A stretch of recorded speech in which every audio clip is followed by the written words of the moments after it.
This episode is brought to you by the Toyota Grand Highlander. Life's journey brings constant change filled with exciting surprises and grand challenges. And with its spaciousness, power, and style, the Toyota Grand Highlander is more than a vehicle. It's your partner in embracing all life throws at you. From the spacious adult-sized third row to seating for up to 8 passengers, the Toyota Grand Highlander is up for every grand challenge. Learn more at toyota.com/Grand Highlander. Toyota, let's go places. Does it ever feel like you're a marketing professional just speaking into the void? Well, with LinkedIn ads, you can know you're reaching the right decision makers. You can even target buyers by job title, industry, company, seniority, skills. Wait, did I say job title yet? Get started today and see how you can avoid the void and reach the right buyers with LinkedIn ads. We'll even give you a $100 credit on your next campaign. Get started at linkedin.com/results. Terms and conditions apply. Hear that? It's SpringFest savings calling your name. Only at Lowe's. Right now, get a free Select Ego 56-volt battery when you buy a Select Ego trimmer, blower, or mower. Plus, get your choice of any 2 bags of Miracle-Gro organic soil mix for only $16. Shop these can't-miss deals in-store or online today. Lowe's. We help. You save. Valid through 4/2. Selection varies by location. While supplies last. Excludes Hawaii.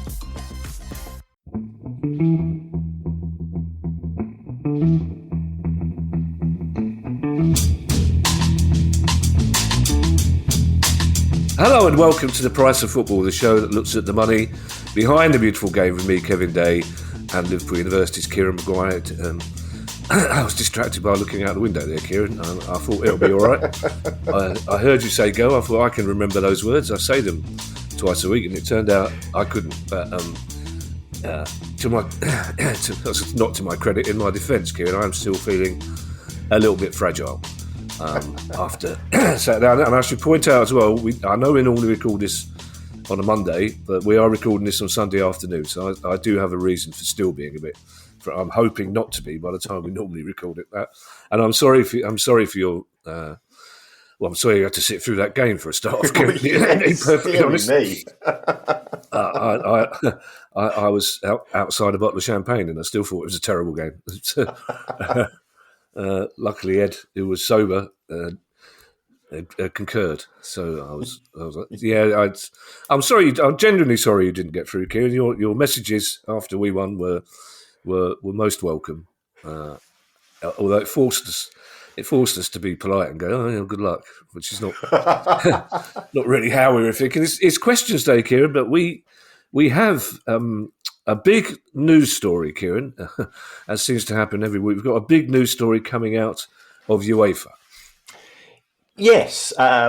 When they had the expansion of the Champions League from 32 to 36 teams, initially the idea was there was going to be 2 extra positions being given to some of the smaller leagues, but 2 were also being given based on the performance of individual countries, as it were, in the previous season. So therefore there's a very high chance in 25-26 of the Premier League, and I think the Bundesliga, or it could be La Liga, but certainly the Premier League looks like it's going to get 5 Champions League places. Now, there's been some pushback from this. UEFA are very conscious that they want to be seen to be promoting sustainability and profitability. So therefore, the new proposal is that from season 26-27, one of those additional places will now be given to the most profitable club in European football. So it doesn't matter what the club has achieved in terms of on the pitch. And of course, this could be great news for the likes of Spurs. We've always said that Spurs is the most profitable club. And from my sources, there's now an argument as to how do you calculate profit. And profit. There are various definitions. So I understand that Manchester United want it to be done on an EBITDA basis because that means that they can ignore the interest charges and their rather poor recruitment policy. Whereas Spurs want it done on an operating basis. So it could be a bit of a bun fight. And then you've got some of the smaller countries saying, well, this isn't fair on us either. Well, they've got a point, Kieran. There may well be a club based in South East London who say they've got a point as well. As how do you define? I mean, what if you've got a Belgian club or a club in South East London who actually, on a percentage of their income, have made more profit than Tottenham? They haven't made more money than Tottenham, obviously, but they've actually made a more efficient profit. Say, Charleroi or something. Say they've actually been really incredibly run, and their profit actually works out 20% of their turnover, and Spurs is only 18%. Then how do you resolve that? Well, that's a really good point, and I think the smaller clubs in the small leagues who don't have the benefit of the money coming in from the Premier League or La Liga do have this as an issue. So I think your proposal is one which should be added to the discussion. A return on investment, a profit margin, is one which has some merit, and I think it will be good to we are a football finance show, and I think we feel slightly vindicated that football finance could now be forming one of the reasons why clubs are getting into the Champions League, and there's less emphasis on winning matches. I'll be honest with you, Kieran. I wasn't aware I was making a proposal. I thought I was making a point. I thought I'd hate for this to be carried through on the nod at UEFA by something that I inadvertently said on we know UEFA listens. They could expand it to World Cup, Kieran. Why don't you just have the 48 most profitable countries in the world for the World Cup? Or the 48 biggest donors to the Gianni Infantino's A Jolly Good Chap competition. Well, it's halfway towards that point anyway. I believe that's called the FIFA Club World Cup, Kieran. Excuse me. Cool. That brought back some memories of yesterday at Cough. I'm sorry about that. That's an interesting story, Kieran. It's one we'll keep an eye on as we go through the rest of the week and on. But we've got some cracking questions today. Again, we've got a proper exam question for you later on. Proper accountant's exam question. Your eyes must have lit up like Haaland's when he thought he was going to score a penalty this afternoon. You must have been very, very pleased. And also, we've got, I think, at the end, my favourite question that we've ever been asked, I believe. I don't know if it's possible. Keep you busy. I don't know. I don't know if it's possible for you to answer it, Kieran, but I implore our listeners, those who are not busy looking up the new UEFA extra team qualifying for Europe through profit rule, to stay on and listen to that question. It's a cracker. Our first one, also a cracker, comes from Thomas Mitchell. And talk of Spurs always leads us to talk of stadiums. And Thomas Mitchell says, I'm a proud Sheffield Wednesday fan, and our home Hillsborough Stadium has hosted huge matches over the years, including European and World Cup games. Recently, its capacity has been reduced from 40,000 to around 35,000. And I get the impression that old stadiums like Hillsborough are becoming increasingly more expensive to run. So do clubs with a modern stadium have a significant financial advantage over clubs with large old grounds like mine? I would suggest, Kieran, off the top of my head, as I'm in a proposal mood, that the answer to that is going to be yes. It is absolutely going to be yes. I mean, we've seen what's happened at Spurs Stadium, where they've effectively got a drop-down pitch, so it can be multifunction, it can be multi-sport. Spurs now will be taking up less than 50% of the total stadium uses when you factor in NFL and concerts and boxing and so on. So I took a look at Sheffield Wednesday's figures, and the maintenance costs are quite high. They don't actually own the stadium itself. Dejon Chansiri sold it to one of his other companies. Not particularly well. It wasn't a particularly smart piece of business, because he managed to sell it to himself a little bit too late to avoid a points deduction. But Sheffield Wednesday are now paying £2.6 million a year in rent to this other company of Dejon Chansiri. And that does seem quite a lot. I was looking at some of the other rentals, and we know that West Ham are paying around about $3.5 million a year. And for that, West Ham don't have to pay for any of the maintenance or anything. And I also took a look at, in terms of Thomas's comments about are they efficient, Well, Spurs are making £800,000 a match from catering, but they're also getting people to stay in the stadium for, on average, an extra 50 minutes compared to where they were at the old White Hart Lane. And I crunched the numbers for Sheffield Wednesday, and based on my figures, I took the most recent match day income, divided it by the average attendance, and Sheffield Wednesday still get fantastic attendance. 26,500 is superb for a club in the Championship. On average, they're getting £13.52 per fan per match. Spurs are getting £91.17. So and the reason for that is that Spurs have targeted the hospitality sector. They've targeted the corporate fans.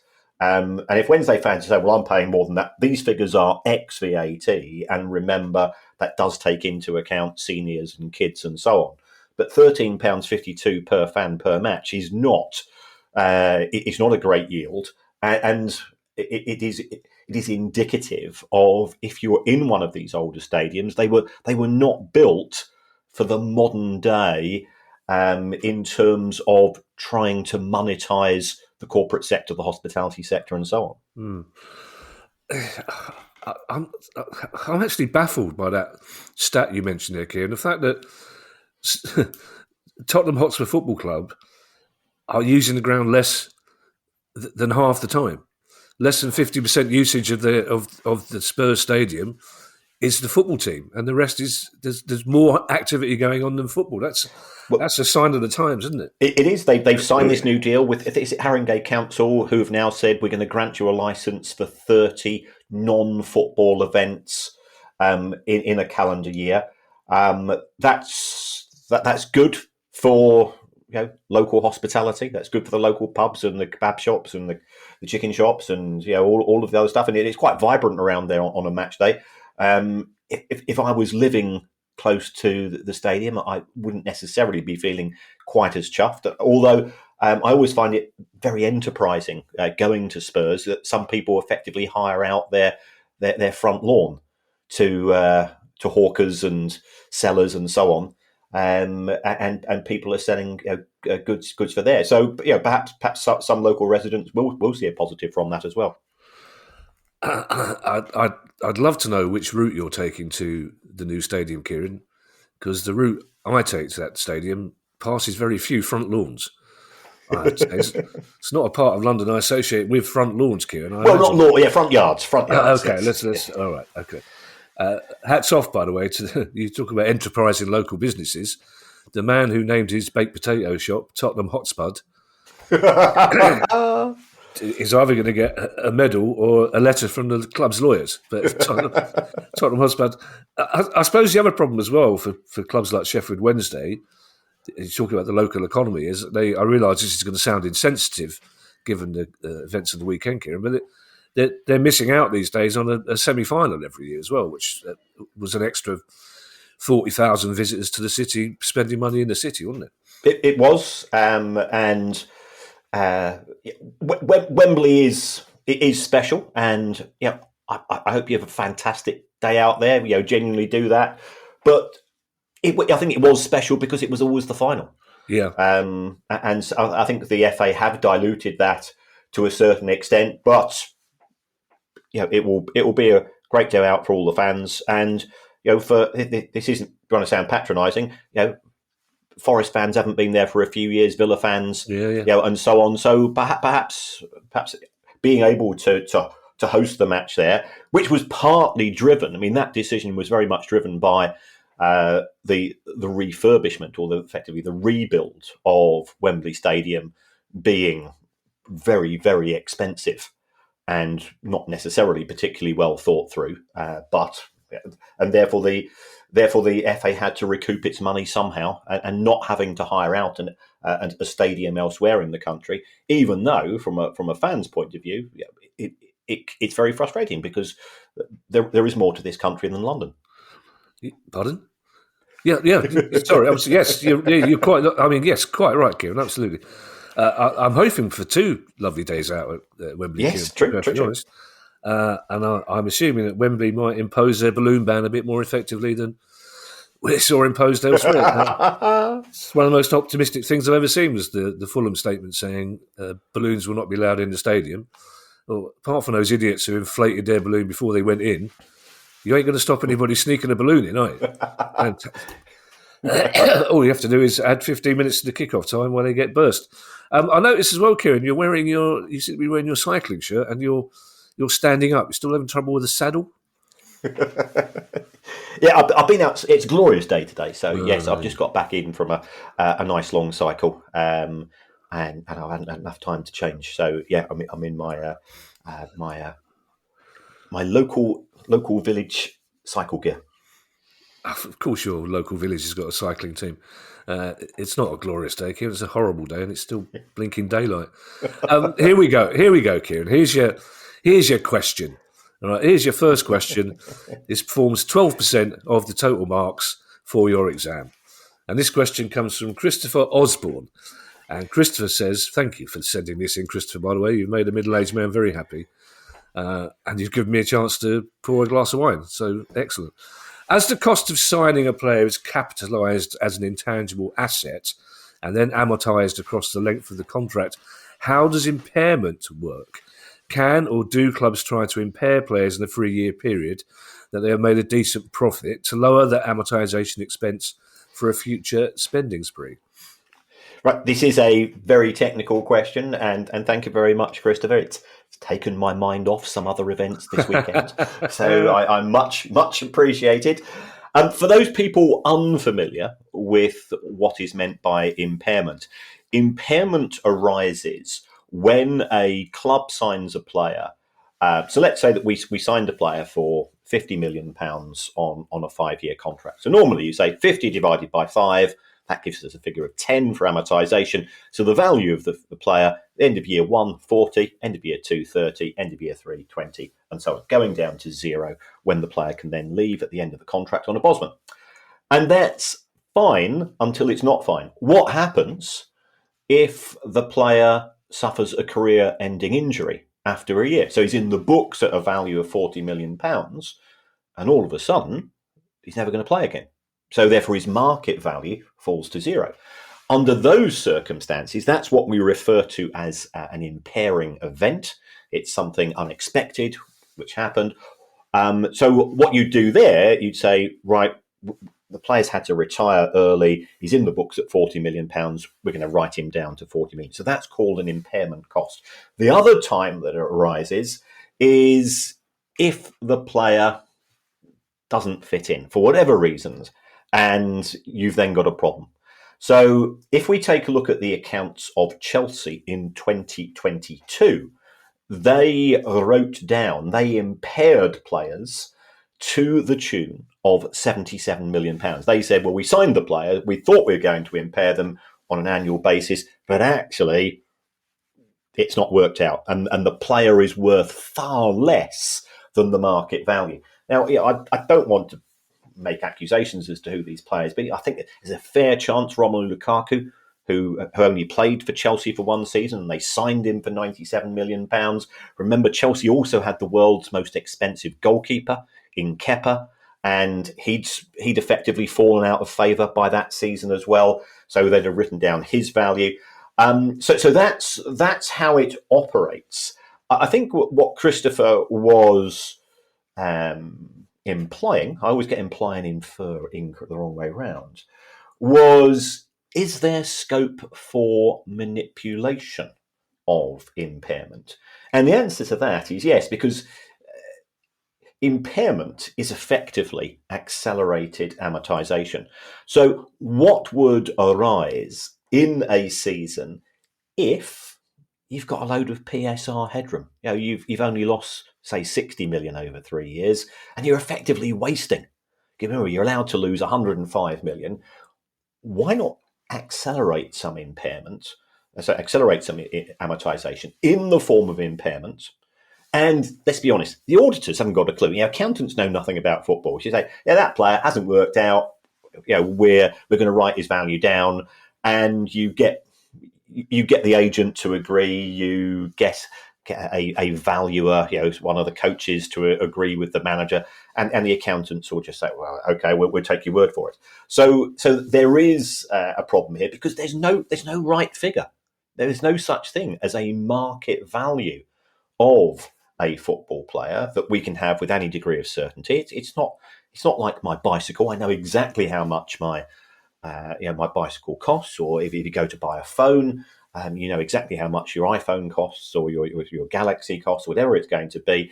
Footballers are unique assets, so trying to value them with any degree of confidence and certainty is something which is almost impossible. So therefore, there is scope for hijinks when it comes to the numbers, and impairment is certainly one vehicle that they use.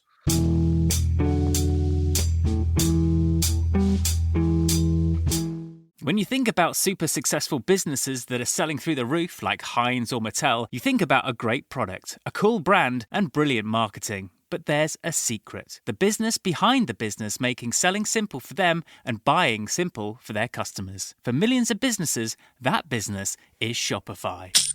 Upgrade your business and get the same checkout as Heinz and Mattel. Sign up for your $1 per month trial period at shopify.com/promo, all lowercase. Go to shopify.com/promo to upgrade your selling today. Shopify.com/promo.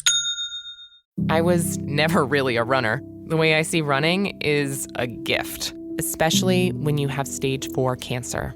I'm Anne. I'm running the Boston Marathon, presented by Bank of America. I run for Dana-Farber Cancer Institute to give people like me a chance to thrive in life, even with cancer. Join Bank of America in helping Anne's cause. Give if you can at BofA.com/supportAnne. What would you like the power to do? References to charitable organizations is not an endorsement by Bank of America Corporation. Copyright 2025.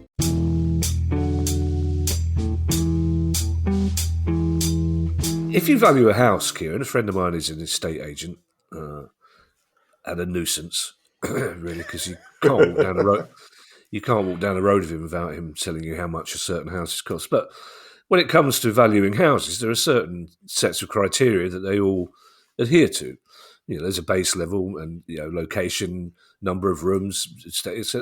Surely it's not beyond the realms of credibility that somebody could do that job in football, that you could have a panel that establishes or at least checks a fair value and says that player is worth in the current market more than they claim.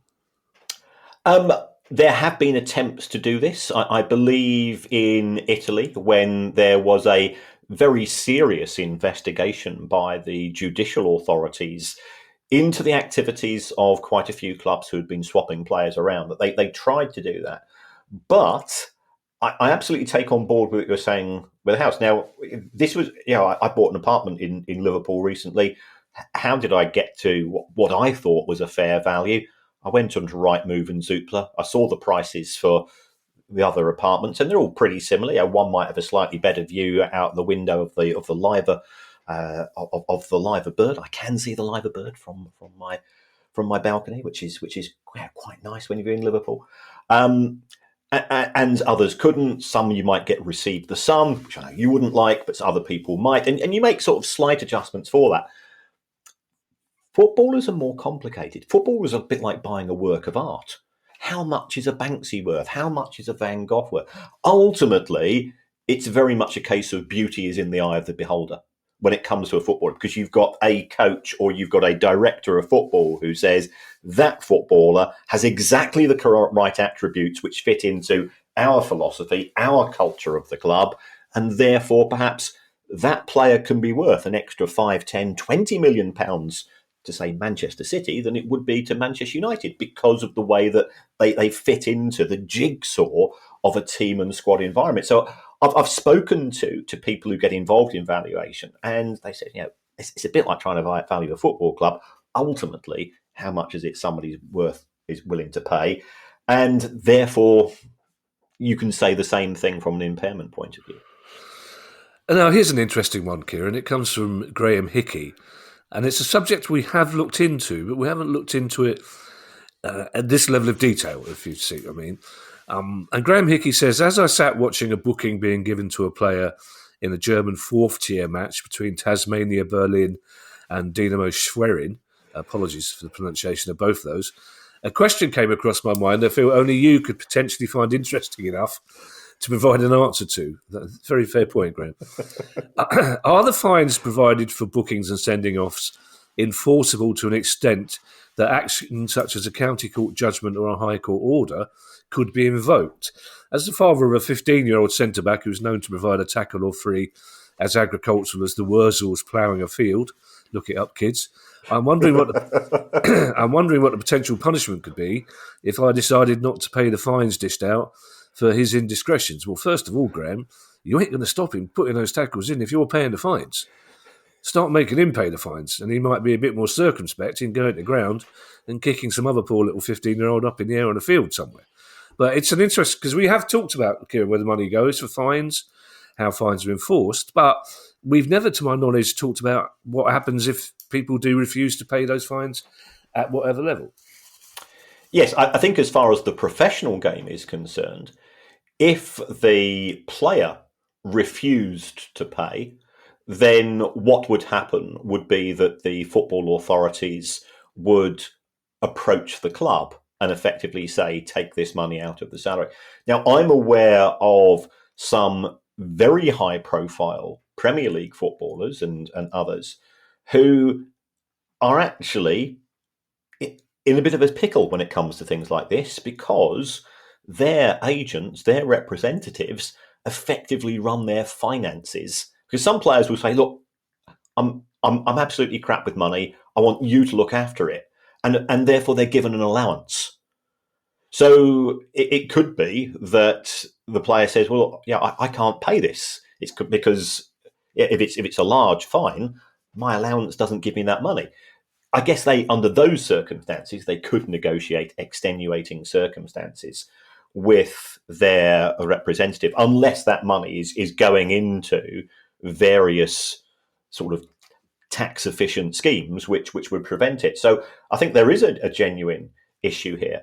When it comes to amateur football, if you have not paid the fines, I suspect I've never known the football authorities take it up on an individual basis, but what they would do is that they would ban the player until the fine had been paid.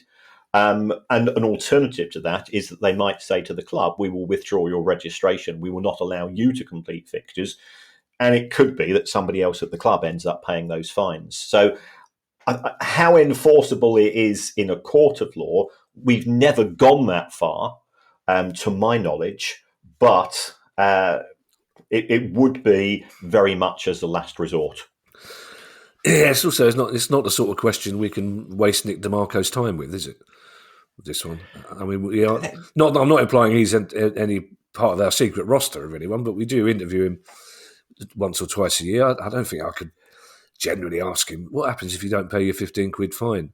Now, I suppose the difference between professional players and amateur players, Kieran, is that a professional player is more likely to be fined by his club for something than by the FA, isn't it? And then the club will just take it out of his or her wages, presumably, wouldn't they?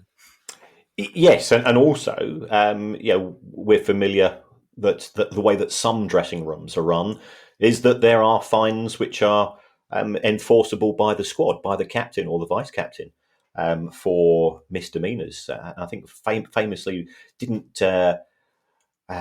Stevie Gerrard, when he was the manager of Aston Villa, somebody went and posted on social media, these are the fines you get: late for training, not wearing the right kit, and so on. And these things add up, and I think some of that money will go to charity, and some of that money is used to pay for other things at the club as well. I presume there's a fine for posting what the fines are on social media, Kieran, isn't there? There must be. I know how excited you always get, Kieran, when you're asked a question about Celtic and Rangers. Your little tin hat comes on. Your little tin hat goes on, your little face lights up, and you get off social media for the next 3 days. But Craig Fairley has this question. Craig Fairley says he's read in the media that his club Celtic has £70 million in the bank, hence the frustration of fans with the lack of activity in the recent transfer window. However, how much of that £70 million can actually be used for buying of players anyway? Or is it a case that money is used for players' wages, staff wages, stadium costs, such as lighting, water, electricity, etc.? Well, you're absolutely correct, Craig. If we take a look at Celtic's accounts at the 30th of June 2024, Celtic had £77 million in the bank. Now, it has to be said that a substantial proportion of that, 34 million, is what we call deferred income. And deferred income is where the club has received money in advance of doing anything. So in the case of Celtic, they're a club with a 60,000 capacity stadium. They have a huge number of season ticket holders. And of course, you pay your season ticket around about now. March, April, you're paying for your 25, 26 season ticket in many instances. So Celtic, whilst they got 77 million in the bank on the 30th of June, some of that is actually being paid early by fans and potentially sponsors as well for sponsorship arrangements and for season tickets for the following season. So you would expect them to have a fair amount of cash. At the same time, could that be utilised? I think it puts Celtic in a very strong negotiating position when it does come to player recruitment. And Celtic's player trading model is one which I think is certainly the envy of the rest of Scotland and certainly many clubs in England as well, I can assure you. I went into a bit more detail in terms of Celtic's accounts and investing in the squad. And in 2022, at the end of that season, the squad transfer fees, in total, they paid 68 million. That dropped to 56 million by the time we got to 2023 and 47 million by the time we got to 2024. So it does seem that Celtic operate a very cautious, a very conservative model. And certainly some of the Celtic fans I know, whilst priorities 1, 2, 3, 4 and 5, as far as they're concerned, is finishing above Rangers, priorities 6, 7, 8, 9 and 10 will sort of tend to be making more progress in Europe. And therefore, I'm aware that there is a frustration amongst certain elements of the fan base in terms of, could Celtic be more expansive in buying players? And yes, the simple answer is yes, they can. They certainly have the cash resources. They certainly have the PSR position. To put it into context, Rangers, in their most recent accounts, their squad cost £49 million. Celtic was 47. But you look at what's happening on the pitch, and Celtic are a fair way ahead over the course of the season, although, of course, Rangers are still in Europe, and Rangers did win the most recent derby. Our next question, Kieran, comes from John Easter. Strong name, John Easter. John says, I was surprised to see that Hereford are in the National League North, given by all reasonable measures they're a very southern location. Not where we're standing, Kieran. Quite some considerable distance to the north of us, where we are. Everything is considerably distant to the north of where you are, to be perfectly honest. Why would this be, and what would happen, says John, if all the relegated teams from the National League one year were all very southern? I guess some would still have to go into the National League North to replace its promoted teams. If so, that would have major financial implications for them, with longer away trips and presumably fewer away fans visiting for their home games. Is there any financial compensation available if something like this happens? We've spoken to people at clubs both in the north and south, non-league teams, Kieran, and they're surprisingly less excited about the idea of regional football than I am. When I always put that question to them, would you prefer, like the old days, a third division south and a third division north? And they tend to say no, they wouldn't. But there's no doubt that there are implications for the more northerly teams in the Southern League and vice versa, aren't there? That's right. I think the issue here, and I think this is a great question from John, the issue here is one of balance. You need 24 teams in the National League North and you need 24 teams in the National League South. So if we take a look at the National League North, and also you have to take into account, you're leaking clubs into the EFL, and you're inheriting clubs from the EFL as well. So these do have long ramifications. In the National League North at present, there is Oxford City. To me, if you're drawing a line halfway around the country, I always got Oxford as being a bit Kings Lynn. It's east, but it's not northeast. Peterborough Sports. Again, sort of, that broad area. Yes, it's north of London, but it's not that far north. It tends to be more east. So it does seem that the balance is an issue. And I can understand the frustration of some fans by saying, well, look, there's a club 20 miles away from us, but they're in National League North and we're in National League South. And once you get into the league, from what I understand, you can't swap from north to south. So therefore, you're dependent upon which clubs are being relegated from the National League, and they will pop into the places. If two clubs come up from the National League South, then two clubs have got to drop from the National League, even if it was Darlington, Scunthorpe and York City. One would have to go into the National League South, or potentially two, depending on who came up and so on. So this is why I think clubs, certainly when we've spoken to them, and if I'm a fan, I don't mind the travel.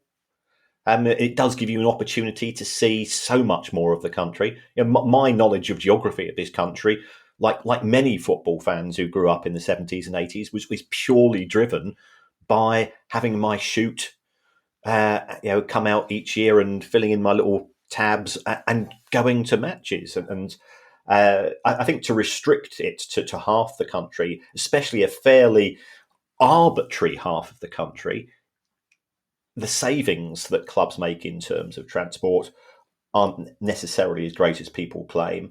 And if you've got a good away support, you've got a good away support, and it's the derby matches where people will want to turn up for. What would happen, for example, if Brighton Palace ended up, one of us in 3rd Division North and one of us 3rd Division South, and we were local rivals? And that could happen because of the way that the rules are currently operating. There's more teams in the north as well, aren't there? I mean, geographically, if you look at a map of not just the 92, but the teams in the divisions below that, they tend to be more, and clubs in the north tend to have more money than clubs in the south as well, especially at non-league level.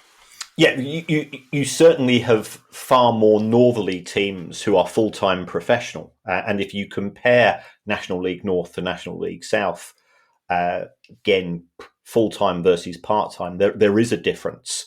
And that's due to historical anomalies as much as anything else. I mean, I remember reading your book where you were talking about the growth of football from working towns, where all of a sudden, as a result of changes in legislation, the mill owners, the factory owners couldn't have people working a full 6 days a week. They had to give them Saturday afternoons off. So therefore, what are we going to do with them? Well, we'll go and we'll pay them at lunchtime, and we'll take money off them at 3:00 by opening a local football club. Yeah. Our next question, Kieran, comes from Morgan Knock. Morgan's been with the pod right from the start and sends a decent question in once a year. Oddly enough, we've already touched on this briefly, but Morgan's question this year is: the FA Trophy and the FA Vase finals are staged back-to-back in one day at Wembley each year to a largely empty stadium. Before they were combined, there was the odd half-full Wembley when a big club played, but it's never been anywhere near capacity. I don't think the lure of Wembley is that significant, says Morgan, and people would want to be involved in their local team's big day out regardless, as they might be if it was an FA Cup third round game, for example. Would the clubs not be better off financially if the games were played separately and at a stadium like the Hawthorns, where it's much more likely to be close to capacity, making a better atmosphere and in a central location? Or is it because the FA get to use Wembley free of charge and that's a deciding factor? Well, we certainly have already mentioned this issue, that the FA are effectively the landlords of Wembley Stadium. You could argue perhaps there's an opportunity cost here, is that if we're going to use Wembley Stadium for the FA Trophy and the FA Vase, that means it's one less Foo Fighters gig, it's one less other activity which could be sold out. At the same time, we know that the FA Vase and the FA Trophy are going to take place in May, and there will be the FA Cup final taking place after that. And what tends to be the case with Wembley is that the opportunity to have non-football events is in very much a narrow period of time. From a financial point of view, Morgan, I would say that it's fairly neutral. If you went to the Hawthorns, if you went to Selhurst, if you went to the Majeski, or it doesn't matter where the state, but a decent sized stadium where 30,000 people will be fine. And we take a look at the most recent attendance for the FA Trophy and the FA Vase, which was last year. It was 19,964. But for all the criticism that is sometimes levelled at the Football Association, if I was a semi-professional footballer, the thought of playing at Wembley would, for me, be the greatest thing. I played once at a county cricket ground when I was younger, and I can still remember it. I can still, just to go into those changing rooms, to walk out at Wembley, through that entrance where you've seen England and you've seen Champions League finals, and you're thinking, I'm Romford. And Romford won it last year. For a part-time player, that must be an incredibly exhilarating feeling. And also for the people of Romford and for the people of Gateshead and Solihull Moors who were there last season, I still think that part of romance that we were talking about earlier, that you're already excited at the prospect of one, potentially two trips to Wembley this year. Wembley still has that sense of stardust, that sense of magic about it. And I think fair play to the FA here for preserving it, because they won't be making money on the day, but isn't it nice to know that there's more to life than making money out of football? I'm welling up here, Kieran. Welling up, I tell you.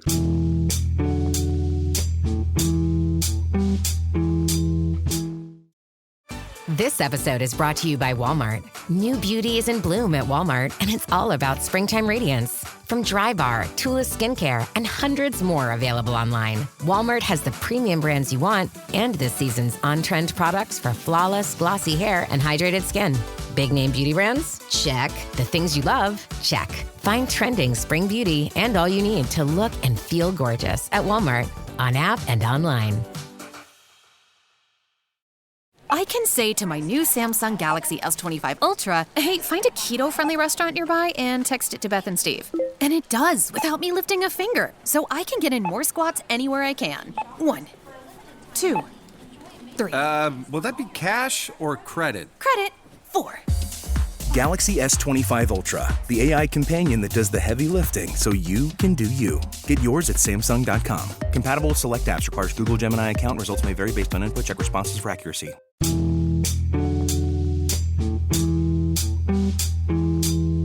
Our last question, Kieran, comes from Ben Archer. And this is the question I've been very much looking forward to asking you. And I'd like to thank Ben Archer for asking it. Thank you, Ben. Ben says, having worked in the music industry for nearly 15 years now, I've been accustomed to seeing random things come through on expense sheets for touring artists once the tour is over. For example, one well-known artist I worked with once expensed $120 in one night for icing sugar. Imagine how annoyed he must have been when he realised he spent $120 on what was in fact icing sugar. It's just icing sugar. What the? 100? Go and find that guy. Another one we had was a $756 expense claimed as incidental legal fees after a musician in a Christian rock band needed to post bail when he was arrested for drunken disorderly conduct. I wonder if Kieran could share what the most odd or random unexplained expense line he's ever seen on a club's accounts or expenses sheet. It's a great question, Kieran. No, it is a great question. I will give you one club. I will give you one instance where I'm prepared to name the club, and I will give you two instances where they will be referred to as Club X and Club Y. So the one which I'm prepared to name is in 2010-11, Blackpool Football Club they were promoted to the Premier League. Fantastic achievement. And the 126 members of staff that season were, for a whole season in the Premier League, paid £15 million. Now, to put that in context, that's 300 grand a week to pay for everybody at the club. Right. So Blackpool were paying peanuts. Right. But when I went into the total payroll cost was £26 million, because although 126 members of staff had to share £15 million, one director decided to pay themselves £11 million. Holy mother. Exactly. So that is the second highest ever payment to a football club director. So that's the one I can mention. Item number 2, Club X. Club X received an invoice for private detective fees. Now, it has to be said, I have spoken to a few chief executives and so on. They say, before we recruit a player, we will do what are we buying? So we will do a little bit of ferreting around, and that normally involves speaking to the manager of the other club, or do you know somebody? And sometimes it will involve, if there's one or two things you're a little bit concerned about, perhaps you will use a private detective or an investigations agency just to check on, does this person have any skeletons in the cupboard? But this does not refer, when it comes to Club X. In this particular instance, this invoice from the private detective agency was, the club was subject to an investigation into financial fair play.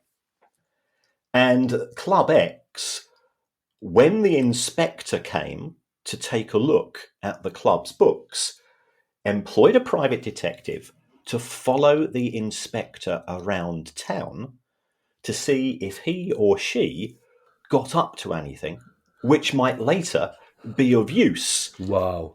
Before the club was potentially going to be charged. Wow. And yeah, that's certainly one. And then we come to Club Y. Club Y was due to be sold.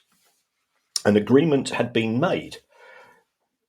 And the owner, I think it's fair to say, might be classified as a bit of a wrong-un. So the new owners were planning to come in for a match at the weekend, and the old owner said, really sorry, we need to push back the deal. So they were going to, the original sale of the club had been scheduled for the Friday. A big announcement was going to be made. New owners come across, turn up on Saturday, beaming from ear to ear. And the fans go, oh, we got a new owner. We didn't particularly like the old owner, and so on. And what happened was the old owner, they said, can we push it back to Monday? And then they employed somebody, this is an unusual expense, to go around the stadium and to remove all of the credit card and debit card readers. And so they actually paid somebody to do that. The club had a match at home on the Saturday, and on the Saturday, everybody had to pay cash. What happened to all of that cash for tickets, for merchandise, for catering? Nobody ever knows. Wow. No, I shouldn't be laughing, Kieran. That's not the appropriate response. The appropriate response is to say it's somebody's job to remove credit and debit card machines. Yeah. They went round and they effectively said, "Oh, I'm repossessing them." So it was the company that hired out the machines, and the club owner called them up and said, "We'd like you to, and don't care how much it costs. We'll pay cash." So those. Thank you very much for that, Ben. I went into my little black book of naughty behaviour, my naughty step book. Which is going to my grave with me, will be held in my hand, and yes, that's the type of things that I get up to. Wow! Thank you to everyone who has now joined the Price of Football Club. If you'd like to join the club too and get ad-free listening and invite to our monthly Q&A sessions, bonus episodes and more, go to our website priceoffootball.com. If If you have a question you'd like answered on the show, email us at questions@priceoffootball.com. And don't forget, you can follow us on Twitter, X, and find us on YouTube. If you'd like to buy one of our excellent books or even a Price of Football t-shirt, you can find all the details on our website, priceoffootball.com. We'll be back on Thursday with our news pod and an update on that big story coming out of UEFA with the extra league, Champions League places going on the basis of profit, which I'm now beginning to suspect is just a fancy way of getting Brighton somehow back into Europe again. We'll have a full and complete update on that story on Thursday. In the meantime, I shall hand you over to Mr. Kieran Maguire for his customary farewell. Well, thank you everybody for being in contact, and thanks for the Forest fans who were very magnanimous in victory. That's good of them. Yes. Also, special mention to Peter Hooton of The Farm. Yeah. Who contacted me on social media and said, I think I would have preferred Kieran Maguire reading out the accounts of some clubs as opposed to having to watch that for 120 minutes on a Saturday night. And I can't really, and I think it would have been more entertaining as well, if truth be told. For club members, we've got our club night coming up in the next couple of days. So if you haven't signed up and you're listening to this show on Tuesday morning, you could probably sign up and join the club. And myself and Kevin, it's effectively it's a mini podcast, but it's a Q&A and a bit of a chat, and you get a chance to see people on a face-to-face basis. So we're really looking forward to that. Also, a reminder that we are coming to Rotherham in a few weeks, and we're in negotiation. We're hoping to announce a special guest at the show. So if you are from South Yorkshire football, if you're a Rotherham fan, Barnsley, Sheffield Wednesday, Sheffield United, it'll be good to see you. Yeah, we will be able to answer your questions as best we can, and it's a cracking show as well. So we're looking forward to going to the New York Stadium to do that. If you want to support the show, and times are tough, we know that there is no obligation that we're not putting out begging bowls. There's another way in which you can support the show, and that's just to give us a review. It doesn't matter what you say. So you could even say you would rather have the show presented by Michael Barrymore and Divine. Wow. The great singer, Wow. Divine, from John Walter's one of the greatest films I've ever seen as well. So I think that would be an interesting pairing. Yeah. Yeah. Singing's not always the first thing you associate with Divine, to be perfectly honest. No, it's not, is it? And that's one I think you'd rather watch than listen to, wouldn't you, that one? Bye, everybody. Bye. The Price of Football.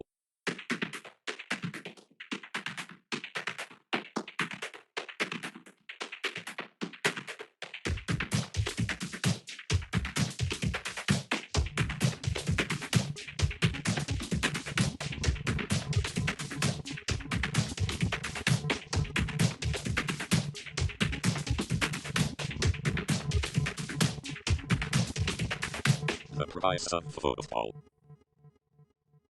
This is Ali Maxwell from Not the Top 20 podcast, the number one EFL podcast covering the Championship, League One and League Two. Every Monday, our show is teeming with talking points and surprise results. These leagues and the characters within them are unpredictable and constantly entertaining in their nature. And we never have to speak about VAR. Subscribe to Not the Top 20 podcast on your preferred podcast platform and dive into the best, most in-depth EFL analysis around.